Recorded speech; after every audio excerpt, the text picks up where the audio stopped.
Salam, hər kəsi salamlayıram. Sizinlə proqramlaşdırmaya aid belə bir test nümunəsinin izahına baxacağıq. Demək, eee, bu tip suallarda ümumiyyətcə bizim qarşımıza həm proqramlaşdırmaya, həm də alqoritmiyə aid sual nümunəsi gələ bilər. X-in neçə 2 rəqəminin natural qiymətində ifadə true qiyməti alar. Deməli, true alması üçün mötərizənin içərisi ödəməlidir. Ümumiyyətcə, x-in 2 rəqəmli natural qiymətləri deyirsə, bizə 10 və 99 parsasında olan ədədlər nəzərdə tutur. Bizə deyir 2-yə və 3-ə bölünən ədədlər və burada ənd var. Ənd biz bilirik ki, kəsişmədir, yəni hər iki tərəf doğru olmalıdır. Yəni, elə bir ədəd olmalıdır ki, həm 2-yə bölünəndə qalıq 0-a bərabər olsun, həm də 3-ə bölünəndə qalıq 0-a bərabər olsun. 2-yə və 3-ə bölünən ədədlər 6-ya bölünən ədədlərdir. Bu zaman biz necə tapa bilərik? Deməli, 6 özü 6-ya bölünür, lakin bu parçada ödəmədiyinə görə, yəni çünki bizə deyir 2 rəqəmli ədədlər içərisində 10 və 99 parçasında ödəmədiyi üçün bizim ilk ədədimiz 12-dir ki, 6-ya bölünür və sonuncu ədədimiz 96-ya bərabərdir.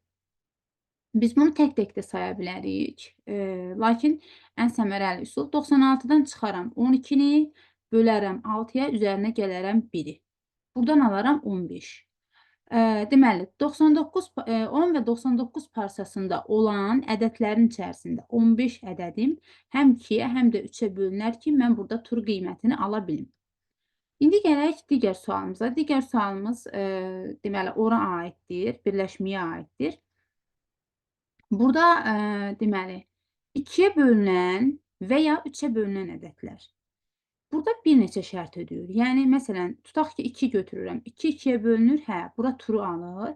Bu or-dur, yəni birləşmədir deyə, digər tərəf ödəməsə də mən burada true qiymətini ala bilirəm.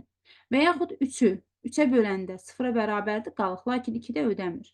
Yenə də mən burada true ala bilirəm və yaxud həm 2-yə, həm 3-ə bölünən hallarda da bu mümkündür. Bunu tapmaq üçün mən Venn diaqram üsulundan istifadə edəcəm.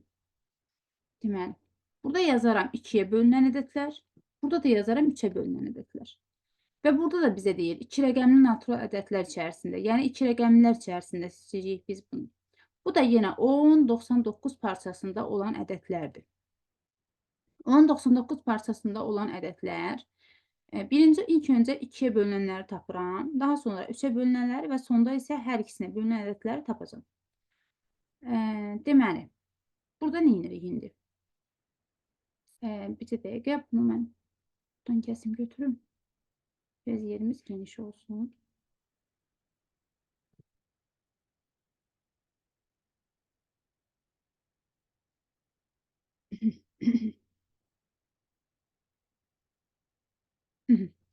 Deməli, neyinirik? 2-yə bölünənlər dediyimiz kimi və 3-ə bölünənlər. 2-yə bölünənlərdə 10 və 99 parçasında olan ədədlərdən, deməli, ilk öncə, yəni 2-yə bölünən ədədimiz, ilk ədədimiz 10-dur. Sonuncu ədədimiz isə 98-dir. Yəni, ilk öncə dediyim kimi 2-yə bölünənləri tapıram. Fərqi yoxdur. Yəni, ayrı-ayrı tapırıq, daha sonra isə hər ikisinə bölünən ədədləri tapa bilərik. Deməli, 10 və 99 parçasında ilk ədədimiz 2-yə bölünən ilk ədədimiz 10-dur. Sonuncu ədədimiz isə, deməli, 98-dir. Deməli, bölərəm 2-yə bölərəm, üzərinə gələrəm 1. Deməli, 45 ədəd 2-yə bölünən ədədlər içərisindədir. Yəni, biz bu ədədləri bir-bir yoxlasaq, görərik ki, 2-yə bölünən ədədlər içərisindədir və burada tur qiyməti ala bilirik.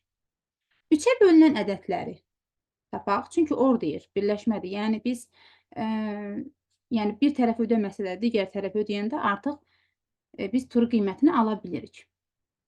Yəni, parçamızı burada yerləşdirək, sildik.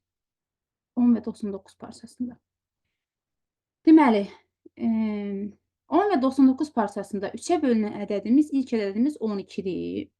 99 da 3-ə bölünür, 33-dür. Bəli, sonuncu ədədimiz isə 99-dur. Yenə dediyim üsuldan, yəni yenə tək-tək saya bilərik. Amma bu bizim üçün vaxt apardığı üçün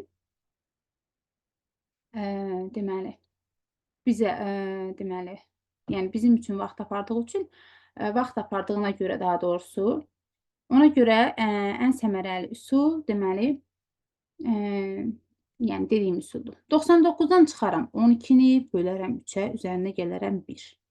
Burada da 30 hal ödəyir. Yəni bu parçada 30, yəni 10 və 99 parçasında 30 dənə rəqəm, ədədi yerləşdirsək, belə deyim, biz tur qiymətini ala bilərik. Yəni 3-ə bölünən ədədlərdir. Lakin burada hər ikisinə bölünən ədədlər də var. Yəni həm 2-yə, həm də 3-ə bölünən ədədlər var.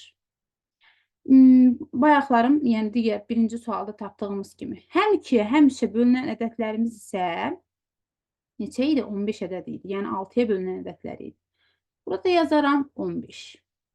Deməli, 30-dan çıxaram, yəni Venn diaqramını ona görə bura qeyd eləmişəm. İndi bunu əsaslandıracam nəyə görədir?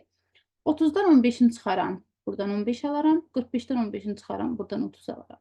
Deməli, 60 halda biz bu məsələnin şərtində, yəni 60 halında biz tur qiymətini ala bilərik. Yaxşı, Venn diaqramı biz nəyə görə istifadə elədik? Məsələn, tutaq ki, bizim 1, 2, 3, 4, 5, 6, 8 və 9, 10. Həm 2-yə, həm 3-ə bölünən ədədləri burada tapmaq istəyirik. Yəni, tutaq ki, ordur. Yəni, or üçün tapıram. 2-yə bölünən ədədlər 2-dir, 4-dür, deməli 6-dır, 8-dir və həmçinin 10-dur. 3-ə bölünən ədədlər hansılardır? 3-dür, 6-dır və 9-dur. Burada hər ikisinin ödədiyi hansıdır? Burada hər ikisinin ödədiyi 6-dır. İndi məsələn biz ədədlər içərisində də, yəni 1, 10, yəni 10 ədəd içərisində 2-yə və 3-ə bölünən və deməyim və ya, yəni bu qiymət üçün biz, yəni bu məsələ üçün, məsəl üçün biz 10 dənə ədəd yerləşdirmişik ki, və burada or birləşmə var. Buna əsasən izah gətirmək istəyirəm. Birləşmə var və biz 1-dən 10-a qədər ədədlər içərisində bu məsələnin şərtinə turu deməliyik. İndi baxıram ki, ayrı-ayrı yazıram da. Burada da 6 var, burada da 6 var. Bizə də say lazımdır. Yəni, biz həm burada, həm də burada saya bilmərik 6-nı. Ona görə nə edirik? Bunun üzərindən xətt çəkirik, tək olanları sayırıq. Və buna görə də biz, bu məsələnin şərtinə görə də Venn diaqramından istifadə edirik ki, artıq burada 15-i çıxmış, yəni hesab olunur da burada. Və yaxud siz bunları, yəni 30-la deməli 45-i cəmləyərsiniz, heç Venn diaqramından istifadə eləməzsiniz. Yəni hər iki halda aydınlıq gətirirəm ki, başa düşülən olsun. Tutaq ki, bu Venn diaqramından istifadə eləmədiniz. Bura 30 aldınız, bura 45 aldınız. Deməli 75, buradan çıxaram 15-in, alaram 60 hal. Bu formada da yanaşa bilərsiniz.